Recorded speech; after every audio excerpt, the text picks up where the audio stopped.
Hi, and good evening. Good evening. Okay, niyata karon kay manihapon ta guys. No? Manihapon ta ninyo. Kami kayo mong ano, kada pampataas sa kinabuhi ba? Pampahaba ng buhay. Siyempre, kaya ang palaya. Kaya mo ang palaya, pinakuha siya, pinahilaw yun ba? Naagyo ta ng mga nutrients na hilaw mo na. Huwag nagiluto. Kilawon din naman. Tapos na may talong. Kaya gikan pa rin sa carbon. Fresh kaya sa carbon. Ito ganiha. Nanging mga talong. Nagawan-uwan nun guys. Kaya wasad magkatarong ng plastada ang mga tindera. Itong sud andro na pa may ginamos. Appetizer. Appetizer na guys. Ang ginamos.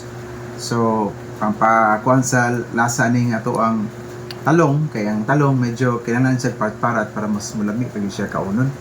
And most of all, ang ato ang mangga. Mango! Okay, so kompleto ni, pampahaba ng buhay. Ang ato ang sudan, no? Although hindi kaya siya social, pero kini siya guys, kani mga pagkauna, makatabang ini sa itong lawas. Okay, so ginagmay lang kaon ng ginamos kay parat mo na. So ginagmay na, pang appetizer lang siya guys, no? So muna natin rice, nag-rice na karon kay wata ka palit og mais. So natay suka lang, yung suka na mo diyo. Oh, sa galon, sili. Oh, di ba?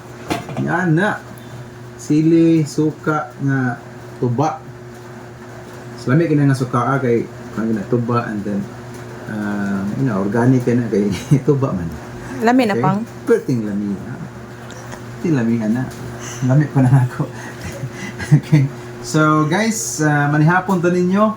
Salamat sa pagtanaw sa mga pagkaon para panihapon, and God bless us all. Thank you so much, and bye.